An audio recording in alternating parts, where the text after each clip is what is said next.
Welcome to Thursday night. Tonight, the Scotch for Dummies have a whole evening all about peat. We're going to be discussing Ardbeg Wee Beastie. Dr. Scotch is going to be stopping by. He's got a whole whiteboard full of useful information. And we have a mailbag going on today. It's going to be an awesome episode. Stick around.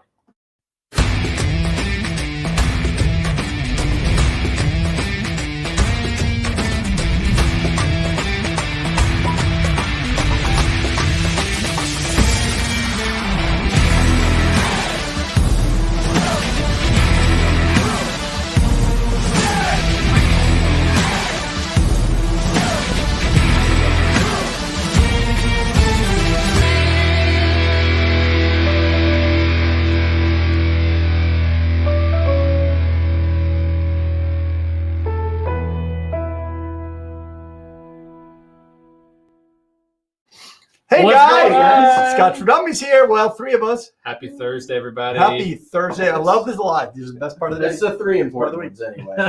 Oh. Mark's out of town on a family trip. I'm sure Mark will make some comment later about. He's probably he's not going to watch us. That's I true. think we all know that. But I'm excited. This is going to be a fun evening this evening. It is. It's Peat Day. The evolution of peat. The evolution. I learned a lot about lipid bilayers last week. This week, I am sure you're going to tickle the brain a little bit, right? Who's on this evening? Let's Who see what we got here. Let me scroll back up here. We got a lot of people on Facebook as well. Let's see. So, Bud Matthews. Oh no, that was at like 1 o'clock in the afternoon. He didn't know. Yeah, He's not on cheated. now. He's got a little one, man. Yeah. Trooper Henry's on. Good to see you, sir. Buna Hobbit, baby. Yep. Kim Rhetoric.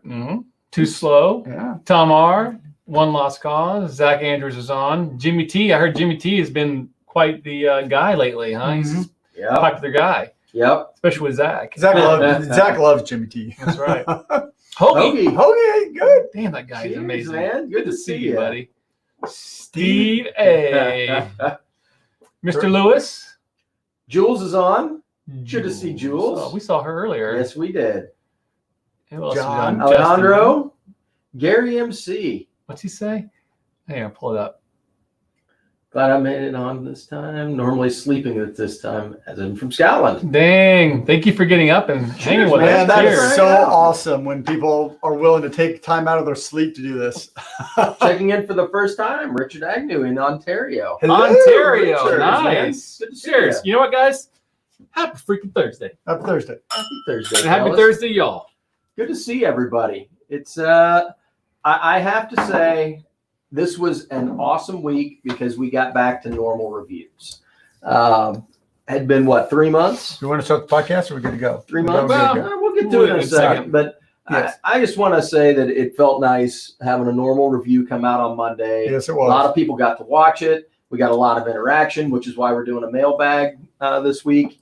And it just felt like we're getting back to a little bit better place. Yeah, And it seemed you all liked it too, because our normal stuff we've been doing lately has been decent, but the review we did has kind of been very popular as far as the viewership. So obviously it's good for you guys as well, because we obviously enjoy doing this. Is the reason why we're here. We're sharing stuff. And let's be honest, it's Ardbeg. We didn't do the work. Ardbeg did it. So Right. it's a good bottle to review. Yeah, right? all of their publicity helped us because they obviously there's lots of hype around this Oh, model. yeah. Yeah, absolutely. So, well, let's get the podcast off, guys. And All right. 3, 2, what's up, guys? Hey guys, Welcome. it is Scotch for Dummies. 4 guys in a Scotch journey to help you with your next Scotch purchase. I'm Drew. I'm Sean. I'm Andrew. Mark is absent tonight. He's on a trip with his son, but he's having a good time, I'm sure. But He's- welcome to the podcast, everybody. He's here in spirit. So this week, our review was for Ardbeg Wee Beastie. It was. It is a 5-year-old whiskey.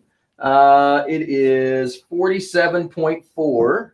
You would have thought I would have remembered that after the review. Right? Did you play the blooper? We hit the No. wrong ABV? You guys, every week we have a blooper reel. Yeah, almost always. So this is a pretty hyped bottle from Ardbeg. It's young. We weren't sure really what to expect, if it's going to be like really fiery and over the top, how the peat was going to blend into it. I personally, I think we were all kind of it's a good bottle. It's not a great bottle, but then again, that's not what I expect from a 5-year-old whiskey. Exactly. So- I mean, it's very pleasant. It's very easy to drink. It's not like, wow, this is awesome. But you know what? It's a 5-year-old whiskey. What do you expect? 5-year-old Scotch. You know, a 5-year-old Texas whiskey, then it's going to be really heavy and bold and kicking you in the face. But a 5-year-old Scotch, I doesn't thought have it did pretty much. good. I actually liked it. You and I think rated it a little higher than Mark and Sean did, barely. But overall, I think we gave it like a 3.25 or 1.25 or something like that. Yep. I'll pull it up in a minute. But part of they don't technically call it core range, but it's going to be a permanent spot, I believe. I thought it was it's part of their new core range. They don't call it core range though on their website. Well, do they have core range? I don't think they do, but technically it's what they have. I posted in our video when I did it because they have like the 10. I can't even remember them all, but if you go on the website, it does change every once in a while. But they will call it the core for the fact of our show. Yeah. So they've got the 5, they've got the 10, they've got the Ugadale and Corvette, which are non-age statements. So those are potentially younger than this. Correct. But yeah, they don't Correct. necessarily taste. they don't taste younger. But- They got a lot more to them. I'm well- going to pour some, gentlemen. I'm already having some. I will say I think that my review was pretty on point with this particular one. Sometimes when I go back for a second glass after we do the review, maybe it's a week or 2 weeks later, we get to the live show and I actually pour another glass. I'm like, oh man, I totally missed all of this stuff when I did this review. I wish we would have given it a little more time or had a little more time. You know, maybe we pour a couple glasses and let it sit for a week or two. But sometimes that's a crapshoot too. So we try and do everything fairly similarly.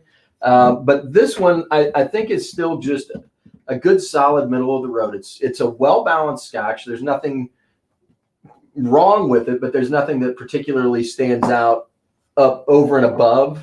I guess is what I'm trying to get at. Right. It's got the nice sweet. It's got some of the peat and smoke in there, but nothing is overpowering anything. It's balanced, but nothing's really standing out to me. Yes, I would agree. I think they do a good job with bottle. And we just poured a glass, and on the nose, I'm getting. It's young. You can smell the youngness in it. Some of the comments we talked through. They talked about you got to give it some time to let it open up a little bit. And we will. I'm gonna let this sit for a little bit. I'm still getting the same smell that I remember before. You know, maybe more perished than I had before, but I'm still getting that kind of banana pepper. Very, very much so the ginger and honey kind of coming through now. But I didn't have ginger last time, I don't think, but I have it now in the nose. But still, what I remember from the other night. I'm getting more medicinal tonight. Well, and I would say to the point of, letting it open up and working with it a little bit, like if it's an older Scotch expression, I'm willing to take my time with it and give it a little extra. You know what I mean? If it's a 5-year-old whiskey, I'm probably just going to pour a glass and drink it. Yeah. You know what I mean? I don't think it's going to open up that much. Yeah. It's a 5-year-old whiskey. It's not going to open up in more than 5 minutes. I don't necessarily think that it's bad as it is. It's just, it's not exceptional. Well, and I would have, I'll need a taste here, but I think with this bottle, I believe the palate is better than the nose. So I guess at the end of the day, the thumbnail question was worth buying, and the answer was absolutely yes, especially for the price, what it is. It's Ardbeg. We'll call it core range now. For what you're getting out of it, especially if you are an Ardbeg fan, it may not be the Ardbeg smack that you're looking for, but it's got Ardbeg into it. I kind of like it because bright. it does. Bright's a great word for it. It is bright. It's got some kind of different taste to it than a nose that I'm used to having for Ardbeg. But it's delicious. It's still damn good, and the price range is honestly pretty damn good. Between $35 and $50, depending on who you talk to. That's hard to beat in today's world of Scotch. I mean, it really is. All right. Well, I'm going to put this up against that bottle right down there. Which one? You got a Big 10? Oh, the 10? I want to try a sip of that. So this is a big comparison, actually. Good point, because the 10 is There's probably just a little bit left. around the same price, maybe a little bit more. Yeah, and I think that was one of the things we talked about in the review. For us, it was just a little bit more money for the 10-year-old. Yeah, I think it's than what we probably paid for the $20 more. So it's 30 to 50% more per bottle. Well, Tom says, Sean, I like the third glass, a Wee Beastie, better than my first. that was my way of airing it out. In my belly. Smart So man. yeah, absolutely. That works. I mean, but honestly, Tom, after your third glass, it's always going to be better. It is. Yeah, and I did notice that Tom or George Kaplan became a member today. Oh, thank you, George. YouTube member. So Appreciate that, sir. welcome. Yep. We do have, because we finally passed the 10K mark, you can be a member of us. And basically, it's a small fee to subscribe to us. But on Let's check YouTube, that right and you there. also get some perks. We have custom Wow. emotes and other things going on. So icons, etc. I mean, the color is even less. So the weird thing is, the Ardbeg 10 has less color than the 5-year-old. Just a shade, but it is lighter. So I'm curious, people watching right now, who all has had the Wee Beastie? The 10? Is that what he has right now? Yep. Try that. Is this the 10? I'm just gonna set that right there. That 10 Okay. is so sweet. Okay, the nose alone is, It's just really good. I mean, it's so much more mature. there's so a much big difference, balance. I mean, guys. There's a huge difference between the nose on the Wee Beastie and the 10. Yep. Well, wait till you sip it. I think there's less difference in the palate, even though the 10 is much more refined. The major flavor components in the 5 and the 10 are not much different. I don't know, man. I got more of everything out of the 10. The profile, I guess, is very similar. You can tell that it is an Ardbeg. But the 10 to me was just bigger and bolder. It had a little bit more sweet. It had a little more punch to it. The Ardbeg 10 it's is 46. So the ABV is less than 2% difference. So that's not a big deal. But the nose on the 10 is so much more refined. It's good stuff, It's man. just pleasant and warm. I will say if you're talking Ardbeg, the Wee Beastie at $35-$40, I think that's fine. You know, I don't think that anybody's going to be upset about that at all. But the 10 is pretty tasty stuff. 10 has to be, the 10 must be on your bar. If you have a big selection of Ardbeg, put the 5 in it too. But if you only have one, So the Nick, 10 may be the money. Nick says it's the same price point near New York City. Yeah. If it's the same price point, I'm buying the 10 all day long. And he Every day. confirmed. He says the 10 blows the Wee Beastie out of the Yeah. water. I haven't tasted it yet, but nose alone, I would say yes, based on I'd agree. what you're looking for in an Ardbeg. It's good stuff. So there you have it, the Wee Beastie. I mean, for the price point, I don't think you're going to hurt yourself if you pick up a bottle and see what you think, especially if you're an Ardbeg fan. So it's not gonna hurt anything. Nope. So are we on to mailbag? Yeah, let me pull it up here. I'm gonna pull up a picture real quick. All right. Keep talking. We decided this week that instead of doing a Scotch in the news and some of that kind of thing, what we wanted to do was a mailbag. Mark wasn't here, and we just kind of wanted to talk through some of the comments that we get. And since this is the first actual review that we've done in months, we thought it'd kind of be fun to just kind of go through some of the comments, maybe answer some questions or talk about, how other people feel about this whiskey. So it's mail time. It's mail time. There you go. Is that Blue's Clues mailbox? No, it's not. Okay. Shut your hole. I don't know what you're talking about. I mean, you kids aren't that young anymore. I'm not gonna talk much about it, but I watched the hell out of my son. Yeah, So, that's a Drew, good show. Are there particular ones that you wanted to talk about? Did you Not- go through and no. see what you wanted to do. I just kind of want to go through it real quick. This basically, most people are talking about the price ranges. We said it was $50 on our review, but most people are saying closer to between 35 and 40, which is what I'm seeing here mostly. Yeah. 35, 40, 39. Totally agree. Muser says totally agrees. Price matters, especially when scoring the one comparing to 10. Well, we just talked about that, right? Yep. Yeah, 5 years. So Bobby Purnell, I actually enjoyed this comment. The dancing spices. It did change from sip to sip, and not so much in an evolving way, but more chaotic. So yeah, I would kind of agree with that, especially on that first glass on the review that we did. yeah. It just It's almost over spiced, like it's too much something. It was just a little disjointed for me. It was hard to put together what it was trying to do. Yeah, I mean, if you're taking the Ardbeg new make, which is inherently peated and wow, there goes Ardbeg 10. It's notably peated and potent. You intend to release a 5-year-old, you could have some barrels that can put some hammer to it to be able to get any flavor out of it in 5 years in Scotland.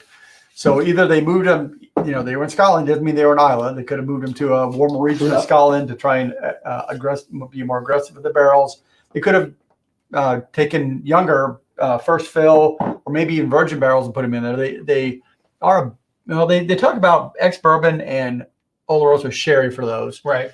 So maybe they're first fill. Who knows? We're trying something different, but so this one's interesting. I've seen a few comments about it. I guess it's not in Scotland or in Europe yet. So England doesn't have. But it you're yet. right. Ardbeg's biggest. Scroll back up. The biggest problem is how great the 10 is. It's true. That is and I just correct. had it, and it's good. I mean, it's a big difference between the 10 and the Wee Well, Beastie. it's kind of like the Lagavulin 16, right? It's an institution unto itself. Yes. That bottle is iconic. Yes. Yeah, Jimmy Drammer says it tastes like a young Bruichladdich or Kilchoman. A Yes. fair price compared to those. Sure, I agree with that for sure. It does taste young. If you're comparing, and you see, I don't think maybe it is that young. You've said it young a few times, and I haven't said young yet, but that's probably what it is. I mean, that taste I'm getting when I'm calling banana peppers and stuff. Can you go back up? Which one? That's an interesting Jimmy Drammer. Yeah. His fear was that it was partially put out to push up the price of the 10. Oh, that's a good point. Maybe. And Oh yeah, you put this out at 50, and then you make the 10 like 85 or Right. something. Yeah. like that, that is probably pretty astute. Well, it's the market. I have to say it's marketing. Yeah. What else we got? Well, Found it for 40. Yep, 39. Good. Would rather spend an extra $12 on the 10. That seems to be the consensus here, guys. Yeah, 42 in Maryland, $10 cheaper. Yeah, buy the 10. Yeah. So most of the mailbags tonight on the comments and the review are basically going for price. A lot of people are saying the 10 is better, is the consensus so far. A few people are like, obviously, good to see you guys back together. Thank you for that. And then what else we got? Anything else? I think that's about it. yeah. So I would say all in all, I think that it was a fair review for what we had on it. It's tough when you have an iconic bottle. It's kind of like, the big brother that's the football captain. You know what I mean? It's Yeah. really hard to be in the shadow of something like that. And so I think you're going to get a lot of comparisons because the Ardbeg 10 is so iconic. It's such a good dram. Like there's nothing wrong with that glass at all. Nope. No. But you've got a younger staple. version.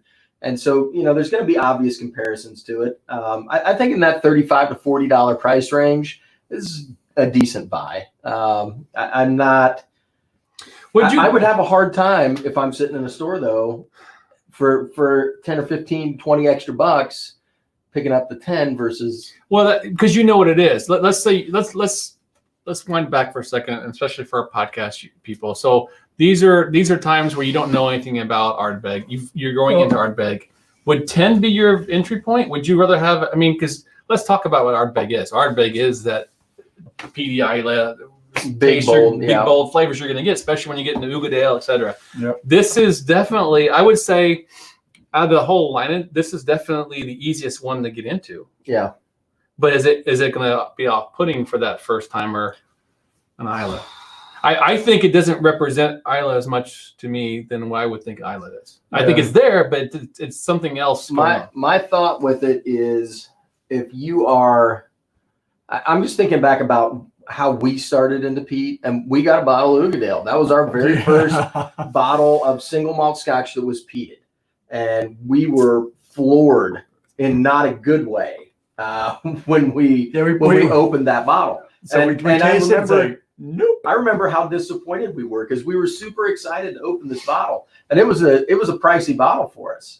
And we opened this thing up. And as soon as we open it, we're like, maybe this is a mistake.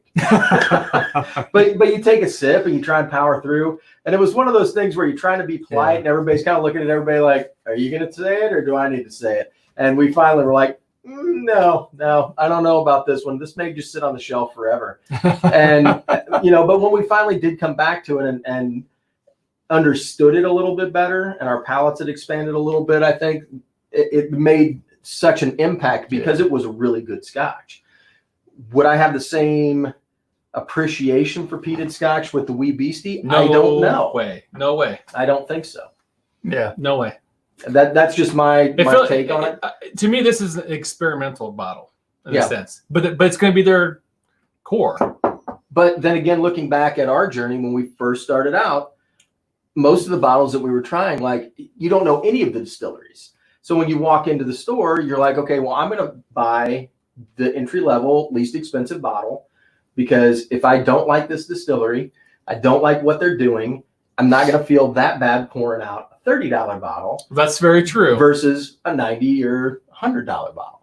I mean, it does give you a little bit of taste to it, but I mean, I don't know. It's a hard conversation to have. I mean, I like it. I think it's good, but it doesn't give me the Ardbeg I'm really looking for. Well, but look at their marketing. So they've got Wee Beastie in red. They've got claw marks on the bottle. It's not subtle. Let me tell you something. It's when you go to ardbeg.com and you're looking at something, I'm going to tell you from website experience. When you look at it, all of a sudden an animation pops up as an overlay, and then you see a monster scratching. That's marketing money that goes into selling this, because that's not an easy thing to do. Aggressive. It's an aggressive Very bottle. aggressive That's what they mean it to be. Yeah. And so I guess that it's probably, aggressively marketing Ardbeg, trying to get to a new audience, coming in at a slightly lower price point. So, I guess it's a smart move. To them. So the question, though, is, did they intend it to be aggressive, or did they market it as aggressive because it is aggressive? What did he say? Scotch for Dummies. Interesting thought. The Lafroig quarter cask is $5 to $10 cheaper than the Wee Beastie in Germany. Serious competition, right? No. You're kidding, right? Quarter cask. However, Lafroig is a different animal. I mean, as far as the medicinal thing going on with them, it's a different animal. But no comparison to this, as far as they're different. This is more aggressive, more, you've got the claws in it, whereas the quarter cask is all kind of rounded. And I think that my synopsis is that this is a decent bottle. It's not bad for the price balancing of it, but it's a marketing ploy to kind of push back into it to a younger audience, to also help, to a point earlier in the comment, probably offset the 10-year-old. Yep. Yeah. So very good. Beastie, I think it's worth a shot for $35. You can't, I'm going to keep drinking this glass of it. So. Yeah. I'm going to finish this 10 off. Yeah, I bet you are. Well, I saw you pour it heavily. I didn't realize that there was a zebra just hanging out on the bar like that. Wounded zebra. I can't believe that thing made it through the entire quarantine without me noticing it was down there. Speaking of wounded zebras, did you guys see the coin ship today? I did see the coins shipped today. They did. Did they really? So Yeah. that means we could be shipping coins by early next week. That's right. So if you've ordered a In coin theory. from us, scotchdummies.com, we have our new coins out. We all have a whole different Oh my brand new gosh. series coming I out. had It's pretty so much awesome. work ahead of me. I was going to say, we're going to have a coin mailing get together. We're going to have to. And just throw them all on the table and bag them up. We've already Whatever. sold print- like a ton of sets. Yeah, I know. So I can just, the beauty is it's actually easier if I have like a dozen things to ship than rather than two things. Because it almost takes the same amount of time to print out all the packing slips and all the shipping labels and package it all together. No one cares about that. The point is we're shipping coins next week. Do we have any cards? Business cards? We got some. We'll figure it out. Yeah, But anyway, if you haven't ordered one, go to scotchfordummies.com. The front page has a merch, and then the brand new coins are sitting out there. They're awesome. I cannot wait. I got the prototypes at home. Those are awesome. I can't wait to see the real The ones. stack up. And the most important part is the stack up. The Molly? Yeah. Yeah, well, and patrons get the Molly coin. that's right. And the Molly coin is awesome. And that will ship. And by the way, is our buddy down? Is he still on, Mr. Marky Mark Cowboy? What's going on? Catching some red Mark snapper? Broda? Yeah, he's on. Mark's on. He's probably not in a place that gets good internet. No, Well, and he comes and goes, and We're lucky that he commented at all. it's good to see him. It is. I hope they're having a good time. So, guys, tonight's topic: evolution of peat. That's what I hear. So we're talking about Ardbeg, Mhm. and that kind of what spawned the point, right? Talking about what Isla is, the peat. Now, this peat is used in multiple places, right? We use peat for, obviously we talk about it a lot because of how they use it to flavor and smoke stuff. But peat is used for multiple things, right? Well, ultimately, the main reason peat is even part of the Scotch vernacular is because at one point, Islay and even Scotland itself was pretty cut off from the rest of the world. Not a lot of trains, not a lot of cargo. It was an island, and so to be able to make the whiskey, you need to dry the barley.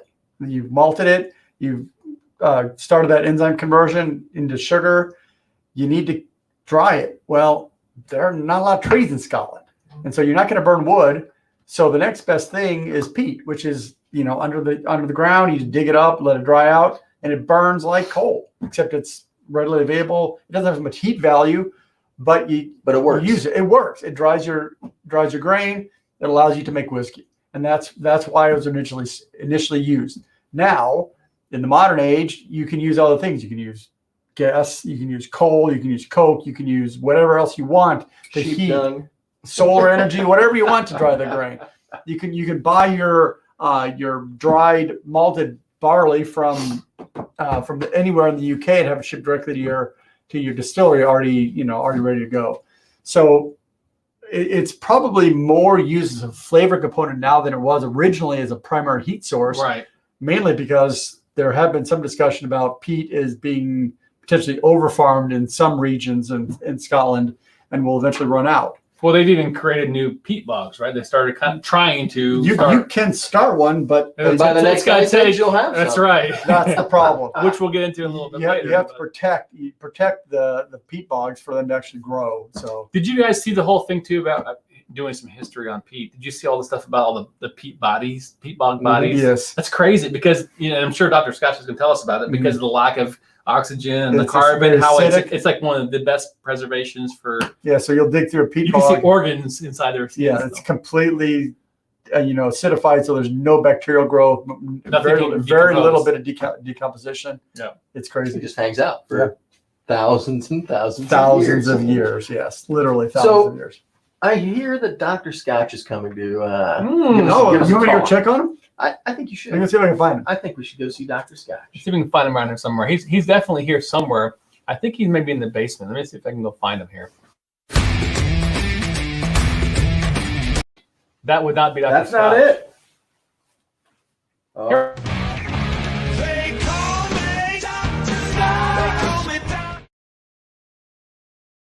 Oh Hey man! guys, what's going on? Obviously, Dr. Scotch. I'm click happy. How you doing? Pretty good. What's going on? Is this a Did, peat night? Did you see Andrew? I did. He's down there. He let me know that you guys are ready. Is he farming some peat? He is. Mark, He's catch some digging peat. snapper for us, bud. We're hungry. Cheers. I hope he brings some snappers back. That'd Right. be awesome. So What's going on, So bud? Dr. Scotch here. I am. I'm not a doctor in real life, but I play one on YouTube. So, but I want Close to talk enough. to you Good job. about peat. Okay. Peat is an amazing resource for Scotland and essentially around the world. Lots of countries have it. Russia, Finland, other countries have. You typically want to be in that northern climate where it's all cool and wet and doesn't get real hot and dry out. A lot of things. Thanks, Jules. So what I have here is of course, you got to have the classic, often duplicated, often imitated, never duplicated Dr. Scotch whiteboard. often duplicated, never imitated. Dr. Scotch whiteboard. And maybe Drew will help me with this. I think we have a better version so people don't have to squint too much because there's a lot of good information on this. Hold on. I got it. Get off the There we screen. go. Is that it? No. Show? No. Hold on. We keep All talking. right. So what we have here in this area over here is essentially on the left of your screen is the layers of peat that we go through. And I'm going to back this. Oh yeah, you can kind of see there.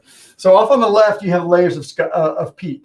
And up at the top here, you have all the grasses and the flowers and all the things that are currently growing on that area.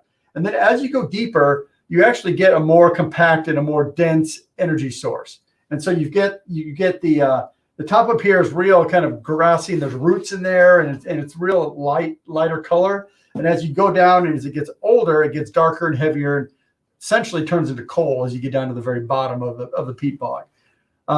This stuff only grows at 1 millimeter per year. So So when you see the pictures of them hand digging the peat, and they're down about 1.5 meters. Thousands of years. That was 1,500 years ago that grass was growing. Right. So it grows really slowly. So this is not, while it is technically sort of renewable, it's really slow. So you got to pick which kind of the peat you want. Now, we talked earlier, we talked about people have been using peat forever, but peat from 50 years ago wasn't nearly as, or I'm sorry, Scotch from 50 years ago wasn't nearly as peaty as it is now, some of the really peated whiskeys, because they were using the peat to dry the grain. Well, the interesting thing about this is the deeper you go, the more energy you get out of the peat, but the less flavor you get. Really? Because you're losing all the florals. You're losing and all the grasses organics. and all that Oh, stuff. okay. And So it's all carbon. And yeah. So everything else. if I'm digging peat to only dry my barley, I want the deep stuff. It's got high energy value, and I can use it, and it cooks Or really heating easily. the house too. Well, Exactly. And you don't have to use as much, right? Yes, I'm and guessing you have to use more And of the top lighter. and the top stuff is more smoky. It's got a lot more. It just produces more smoke, whereas this produces heat, like almost a clean energy versus a really smoky energy. So if you dig the higher peat, and that's what they're digging for all the peat now, because they want this really smoky, flavorful peat, and then they'll finish drying it elsewhere. Now, the key with that is you go over to the drying curve here. So in the center of your graph here, you have a drying. This is after they're done malting the barley, it's about 40 to 60% water here. And so 40, 60% water. They need to dry down to about 5% water for them to actually be able to grind it and use it for whiskey. So they have to dry that, but the key is you only will absorb the peat flavor between 40 and 15%. Once you get below 15%, you can put as much smoke into it. It's not going to change the phenol content. Really? So you have to get all that flavor in this zone. So you can either use high heat and just drive right through that and don't worry about any flavor, or you can dry it slowly with lots of smoky peat and get lots of rich peat flavor. So how you get through this zone depends on how much flavor you want. If you want it really, really, you just want to dry it out. You don't want a lot of flavor. You dry it like this. You dry it really fast through this zone. So with a lot of heat, maybe get a little toast on your barley. It gets a little flavor from that, but it doesn't get the peat flavor. Whereas if you want so Lagavulin, for example, it takes about 30 hours to dry their peat. They will then run 18 hours. It takes roughly 18 hours of their peated section of drying. So they're running more in this zone over here. They're trying to keep it up a little bit above that, into that peated zone longer so they can get more peat flavor into it. And then once they get past 15%, then they just dry it all out. So they're trying to control the heat. They control the heat with a slow, what they call a cold peating or cold drying to get all that peat flavor into it. So it's kind of like smoking meat, really. It's exactly like smoking meat. It's the exact same principle that meat will only accept a certain smoky amount. below 170 degrees, something like that. Yeah. Once it goes above 170, it's not going to take any more smoke flavor. It's exactly the same phenomena they do with the peat itself, or with the barley itself. So you got to put your peat in this region, and then in that region, you're trying to put all those phenols and other flavor components into it, and that's where you get over here with the level of ppm, so parts per million of phenol. And we talk about this a lot in our reviews, ppms. So what you have, Octomore is obviously the most peated at 180 ppm, but typically the breakthrough, or the point here is at above like 50 ppm, it's heavily peated. About 20 ppm, it's moderately peated, and below 5 ppm, it's almost Wow, not peated. this is awesome. So this really helps me visually see. We talk about it, but it's hard to connect the dots. You're saying based on the percentage here, is we're talking about the graph over here as far as how they're slow burning, slow smoking, or hot smoking, And the percentage of young peat versus old peat. Mm-hmm. So if they can put like really heavily, really young peat in here, just basically Blow it up. blind out the drying room with fully all this smoky peat and very little heat. You're using all this peat up here, or you're using a little bit hotter to drive it through here. Interesting. There's two things to do. You can use time. in temperature, or you can use the level of peat that you use depending on where you want So to do you flavor. think these distilleries, they obviously they know the difference between these, and they're, can we say, blending peat? My guess is what they're doing is they're using mostly this stuff, The top layer of mostly this because younger. it's younger. It's probably less expensive because it's easier to dig, and they have other energy sources that are less expensive to get all the rest of it. And you're saying this stuff down here is like super deep. It is, well, I mean, it's Depends on where you're at, I guess. deeper than 2 to 3 meters. Yeah, I mean, Okay. it's not really deep, but it's still pretty Deep enough. I mean, so if it's 3 meters down, that's 3,000 years old. Okay. It's been on the ground a while. You know? Sure. So Any questions for so anybody? that's the key that's going on here. So this is really an interesting graph. Look at it. If you have more questions, let us know. I But got one there. yeah, please put some questions up if you have one. Where is it at? Tom had one. So this whole peating zone is what? Is the ppm scale a log-based 10 scale? No, it is not. It's actually direct ppm. Okay, so there's a question from Rianne. Does the spring break funk come from the peat or the worm tubs? I would say the worm tubs. Based on what you talked about, how it burns and comes but back down. Probably again. the cut too, That- right? Well, that's the cut, and that's also the heat of the still, not the peat. So that's Because it's direct fire. yeah, right? they're burning the grains, which could be causing that funk. So that's the difference there as well.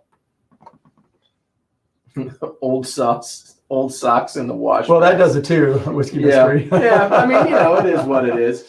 So I'm kind of curious, and I'm sure you probably don't know, but I'm going to look into this a little bit. I'm kind of curious now, having done the talk about the barley and the malting process. I wonder when they send it to a commercial malter and they want it peated. I mean, it's not just about the ppm; it's about what kind of peat Correct. and where it's dug and how long they're drying it and all of those things. Yes, so that's a good point. This is where you get into terroir with your peat. So if you're burning mostly this upper layer here, what's growing right here? Is it Right. is it Isla briny grass or is it Highland floral? Because that's going to Right. be all your flavor component right Are there. you getting heather and lavender, And or it's are right. you getting And sea Because salt? the different plants take the different energy and can Exactly. change it to different, or not taking oxygen at all and keep it really safe and, and dry. that, again, that's the reason why you would use young peat for a short duration to get enough flavor, because this is all that flavor. It's like super rich, it's like super potent flavor. It's like artificial flavoring almost, that it's so potent in there that it takes just a little bit to get into this 10 to 15 ppm range, and then you just finish drying it and you peat it. If it's all locked in, you're good to go. But bogs are mostly done where there's not a lot of sun, it's hidden by a lot of shade, so no sun can't dry No, it up, it's right? It's full- very water driven. It's full. It can be full sun, but it's just a cool, rainy environment, so it doesn't really dry out like it would be in a desert or in even Indiana, where you get weeks of dryness. So question is, maybe it's a stupid question, but so is there peat everywhere? No, Okay, no, it has to be in a really fairly cool, wet environment. so Isla is Isla, Scotland, Finland, Russia. Those kind of northern. There may be some in South Africa, but generally it's that So I'm cool. sure Canada. It's all about the longitude. How up on the longitude are you? right. Okay. Yeah. Interesting. So I know that it replenishes at 1 millimeter per year, which seems paltry. So what do they do as far as conservation? I mean, how does that work? So an interesting thing is what they typically do when they're harvesting peat. What they'll do is they'll take the first 4 inches, cut it off, put it to the side, then they'll dig down a meter, and then they'll take this 4 inches and put it back on top. Really? So that way you maintain the flora or the fauna, whatever it is that's on the Flora. Flora. Fauna is you animals. keep the flora that's on top, and you just move it down a meter, and you're not conserving as much as you are allowing You're not destroying it. you're allowing a consistent continued growth. Is that really going to mean, what are you talking about though, as far as if we're putting the top back on, are you going to let it sit there for a while? I mean, Well, then you got to wait another 3,000 years for it to, or 1,000 years for it to go so back you're telling me these guys are cutting the top off, grabbing what they can, and not touching it? Yeah, then Never again. they will never touch it again. Yeah, so that's why what you have are these fields of peat, and essentially you just walk your way across a field of peat, bringing the level. So basically, down. there's years, Yes. years and years of cuts that have been Yes. sitting there, and that's what you're seeing. It's like the thumbnail I had. You'll can see all those. see a step Yeah. where they've harvested to here, and you've got grass, a step, grass. It's interesting too, if you watch, there's actually a lot of videos out there talk about how the tools they use and how they cut it just right. And they have to cut it a certain thickness. If it's too thick, it doesn't dry out fast enough. And there's different ways to kind of cut this peat. There's a special way to do it. You can't Yeah, just, and a lot of it, what you see and what Lee Scotch on the Bayou did by hand cutting it, that's mostly for tourists now. They do industrial harvesting of peat using horizontal scrapers and things like that because they know how deep they want to go, and they can kind of just slice out those layers. But again, what they do is they slice out their layers and put the top layer back down because then it keeps it from drying out. It maintains the integrity of the peat bog and allows it to continue to Produce. grow. So- Yes, I mean, it's not. are they worried about running out? Yes, there are some concerns. And again, that's the reason why probably people take this top layer that's fairly new. They use whatever they need to get the smoke flavor and then convert to steam heat or gas heat or coke heat or something. So they're to do the rest of the using less peat and getting more bang for their buck. exactly. So when you have something like Optimor or Bruichladdich heavily peated, Yes. what do you think that means? That means they spend a lot of time and a lot of this peat just blowing. So I would anticipate their drying floors are just like a complete smoke bomb. Smoke earth. And what the other thing that they've been known to do is they recycle the smoke, so that they'll blow through the bed of drying barley, and then they'll suck that into a duct and bring it back and put it back through. Sure. So they'll use that smoke multiple times to Makes extract sense. as much flavor out of it as they can. Again, conserving the peat to extract the flavor out of the smoke and then impart that into and they just have to saturate. They have to completely saturate the drying room with that smoke to get up to 150. It's just almost impossible. Huh. And then the other thing to note is that is the ppm of phenol in the malted barley. That is not the ppm in the whiskey. Because as you go through the process of grinding and mashing and distilling, you typically lose roughly 30 to 40% of that ppm of peat in there. So what you taste is a 50 ppm peated whiskey really is probably closer to 30 in reality, because a lot of it, but they don't actually measure the ppm after it's been distilled or after it's been bottled. So Wow. it's the ppm and the barley, and that's what that's So what it's like buying a quarter pounder at McDonald's, exactly. pre-cooked weight. That's what I feel like I'm learning something tonight. the distillers are doing is they're buying barley with a certain Oh. ppm level. What we got? Tiffany, my friend from college, who is married to a great guy that I've known since my freshman She's year. right. You I am empty. I'm gonna go with another peated. is telling us to shut up and drink. This is Dr. Scotch. Before we say goodbye, let's give your outro ready to go and say thank you so much for that. Very educational. It was Awesome super stuff. educational, Good man. I stuff, love dude. that stuff. Whiteboard master. They call me Dr. Scott. They call me Dr. Oh What's up, guys? man, you missed a good one. Was Dr. Scott Hold here? on a second. He spent the whole time here? Man, He did. He marketing. learned us good. Awesome. I'm actually, I love when we discuss topics that I'm personally like, man, I can't wait to get done with the show because I'm going to go upstairs and pull open 12 books and start actually researching an interesting topic. Still, I'm gonna have to watch this again. You're right. I mean, Yes. it's good conversation when you have Dr. Scotch here. He really does know his stuff. He really does. The science of Scotch whiskey. That's right. Good stuff, man. I think let's have a vote. Should Dr. Scotch have his own show? I think so. People like him that much? I was saying earlier that Dr. Scott should do public service announcements. I think so too. Hey, we'll Dr. Scott. support you. Dr. Scotch for COVID-19. PS. You know what? Here's what I'm gonna do. Uh-oh. So I'm gonna do this. I've got. I think we probably have enough members now. I can create a new icon. I'm gonna create a Dr. Scotch icon for our members. Really? Yeah. So when you're a member, if you go to our YouTube channel, and there's a little membership button, hit that, and I don't know what it's like $1 or whatever. Then you have access to our custom icons. I'm gonna have a Dr. Scotch icon. Well, you gotta have a mice. You can just take the coin, and drop that in there, right? No, it's a little different than that, but Okay. I'll have a Dr. Scotch. He's the I best think one. that's fair. So yeah, I mean, admittedly, I think Dr. Scott told me that they're looking at doing a kind of a what do you call a Mr. Rogers kind of consideration, but we'll see. All right. Walk I into the like home that. of Dr. Scotch and see what's going on. Your beekeeping age, you can do that. It's true. So, Ronan says Bill Nye the Scotch. That's right. He's kind of Bill Nye the Science guy.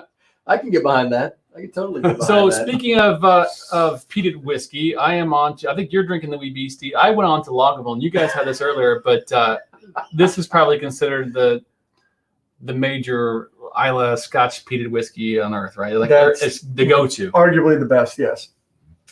Well, then let me introduce you to a friend of mine. Oh yeah. We're gonna have some of that Benrique before we're done. Mm. We're gonna put it head to head with a couple of these guys that we've been drinking. Yeah. Let's see how you feel. Well, we about can it. put Wee Beastie doesn't compare. No. It doesn't have nearly the breadth of flavor as the. We have some people say they don't hate the idea of a Dr. Scotch series. What was that? Bud. Oh, Floki. Floki. Yes, that's the one that they smoke with sheep dung. Oh No, bad idea. I've heard. I haven't tried it, but I have heard that it is not horrible.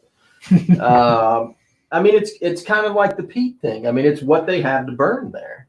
So if that's and that particular distillery is all family run, and they only have one whiskey that's peated with sheep dung.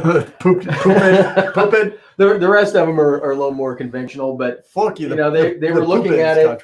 They were looking at it from a perspective of, if we were starting out a distillery, like what would we be using in our environment in this area? So I kind of think that that's unique. I'll give them that. So from an evolution of peat, I asked a question earlier before we started the show. Has peat evolved in today's Scotch making industry? And I guess I would say absolutely. Yeah, it used to be a necessity. Now it's a flavor component. Right. Well, and it sounds like not only is it a flavor component, but it is more pronounced than it was before. So there, Possibly, at least in some of them. Yeah. I mean, because there's some that I'm like Highland Park. Every time I taste that, I'm like, you say peat, but I don't get that at all. Yeah, and that's where You they're know what like I 20 mean? to 20 ppm. Yeah, I don't 50 get that ppm. at all. And I mean, their peat would be super floral up there anyway, but Yeah. I never get a whole bunch.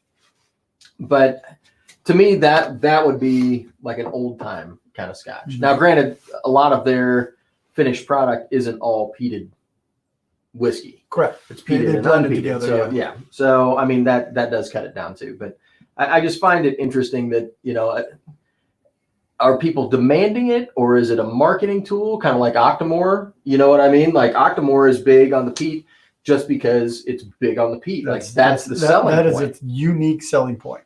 Yeah. Most peated whiskey in the world. Yeah. Yep. So I wonder if some of these are bigger and bolder than, maybe 50, 60, 70 years ago, just to give them an edge over competition, or to make them Marketing. stand out a little Sure. bit, give them some marketing advantage. So Drunk History by Dr. Scotch. Yeah, Wow. I'd be for that too. That'd be good. So let me ask this, guys. Thinking of our people on YouTube and on our podcast, let's talk about peat in general. We talk about how obviously where it comes from, etc. Okay, One of those. They're They're both Benriques. So, how would you guys? We talk about it all the time, but if you've never had peated whiskey or peat in a sense, and we talk about it, too much peat, not enough peat, etc. How would you describe the smell and taste of peat? Smoky, obviously, maybe a little earthy, and then the same in the palate. What do you got? I I genuinely believe that it really depends on the Scotch, because if you get like Balvenie Peat Week, right? It's peated whiskey, Yes. but it's more like a campfire, It's not the same. right? So it's got that dry, woodsy, smoky quality It's more floral, to it. Yeah. It's got a little bit of that forest kind of connotation, if you will, versus if you go to like a Highland Park or Wolfburn. To me, some of those northern Scotches, you get more heather and floral, and so it's a different kind of peat. And then you get down to like Isla, and you get that more seaside influence, and you get brines and medicinals and like really deep earth tones. And so I think it's really it's very distillery dependent. I mean, I think that it depends on what kind of peat they're using, but it adds that extra level of something. It does. But we got people talking about bacon, ashtrays. I mean, there's people. $10 more. Yeah. So the key though, I think for the non whiskey aficionado, who has it had the one you just posted up there, ashtray. Yeah. That ashtray flavor, So. it's burnt organic, and that burnt organic is what turns people off, whether it be ashtray, whether it be charcoal, whether it be heather or whatever. I mean, I kind of equate. I mean, this is a probably bad analogy, but it really is to me like smoking a meat. I'm like, you can grill it or you can smoke it, and obviously you've got your rubs. You can marinate. You can do different things to it. Whiskeys are kind of the same thing. You can have different flavors. You get your casks, which are your marinations and different flavors to it, or spices. But at the end of the day, when you here's the deal. I have. You guys obviously know I love my Traeger smoker. Yep. I use it all the time, and I have smoked like Papa Murphy's pizza before. Yep. And you can put Papa Murphy's pizza in the oven and you can smoke it. There's a major difference to it. Different flavor. And so it's the same kind of thing with whiskeys. I mean, some people like that, some people don't. It just depends on your palate, where you're getting to. With peat, I would say that not only you get the smokiness, but you also get an earthiness to it too. And sometimes, based on Dr. Scotch's scale, I guess it depends on the amount of the lighter peat or the heavier peat, or the amount of what they're getting. Because sometimes I'll have something like Octomore or even the Oogledale, and you're like, oh my gosh, that's earthy peat smoke. Where you get something like the Lagavulin, it's lightly peated on the earthy side, but it's got a nice smoke to it. So it's different variances. Yeah.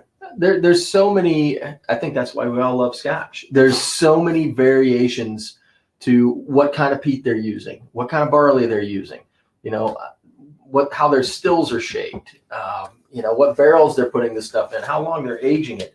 There's so many variables that come into play. But I think as far as peat goes, I think that the smoked meats is a good analogy, because it's all about time and temperature and your ingredients that you're using. Yeah. So and you get different flavors. I mean, You can flavor the smoke. I mean, well, you can use different kinds of woods, just like you can different levels on the peat, and it affects the end product. So I would say that that's probably a pretty astute analysis of that. There you go. All right. So, Pete, is anything else left? We talked a lot about Pete tonight. We talked about Ardbeg. I think I can tell you right now that this Benriach solstice is wonderful.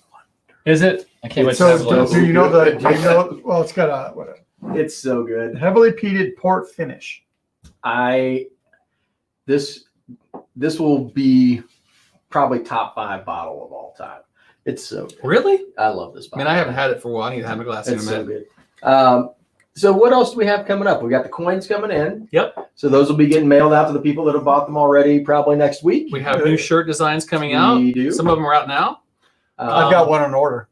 I've got a Molly shirt Dr. upstairs. Scotch one? I haven't seen. I can't wait to see that in person. That's gonna be awesome. It's gonna be very cool. That's really man. cool. Dr. Scotch is a friend of mine. I got bought one of his shirts. Let's see what it looks There like. you Got to go. support the guy. Spread shirt. We'll look at it. Who lives in a van As down far by the as river. next week, I think we'll all be here next Yep. week. But the week after, I'm on vacation. I haven't told you guys I yet. think I am too. Yeah. So we'll have. It might It'll just be a be Mark just and Mark Sean and I? show, maybe. That's a horrible idea. But Maybe we'll take that week off. We'll have to get some chaperones We'll in here figure to something out. supervise Mark. But we and are I by back to ourselves. reviews. We've got a couple new ones coming out. We Sweet. need to get some more reviews to do. So We also we owe the patrons. We haven't done it yet. We owe the patrons our list of whiskeys we're about to review. So I need to get your guys' inputs on that stuff. So that will be our next review as far as the next 2 or 3 whiskeys coming out. Yep. What else? We're gonna be discussing next year. Scotland 2021. Yeah. So as most of you know, Busload of Dummies was intended to leave Tomorrow. this time. I would be on a plane tomorrow. right now. Monday, we were supposed Right to be now. on a bus with a busload of dummies hitting the distilleries of Scotland. We have been canceled. Yeah. But we're not going to talk about why. I'm done with that C word. it's not permanent. We will be getting to Scotland. So Yep. hopefully we'll get a plan put together and we'll get this figured out in the next few weeks or so, and Yep. we'll at least start to figure out what we want to do. I think we're going to make some adjustments to the stops, maybe. Exactly. We based on feedback and information we have now, maybe we'll slightly tweak The feedback was Mark and I looking at our route and figuring out how long we were going to have to entertain people on a bus, and we're like, we can talk, but that may be a little bit ambitious for a single week. So I think we're going to make maybe some adjustments. Yeah. So that'll be good. But hopefully we'll get everybody that was signed up this year to come with us next year. Yep. We're looking forward to it. So Rebound on Scotland run. Yep. I like it, Trooper. Yep. there you go. Guys, that's all I got. That's all I got too. We'll get ready for our after show with our patrons. We shaved 5 minutes off without Mark interrupting Dr. Scott. I know, right? I don't even know. Dr. Scott seemed to talk a long time. I was down in the basement for a long time. Really? How long was he talking? 20 minutes? He's good 15 minutes or so. That's good. I'll tell you what, His whiteboards are successful. Yeah. Heat is a deep topic. It is deep. No pun intended. Only 1 million No per year pun deep. intended. No pun intended. It's all Guys, dirty. Happy Thursday. Happy Thursday, guys. We'll Cheers. see you guys next week. Same time, same bass Cilantro. station.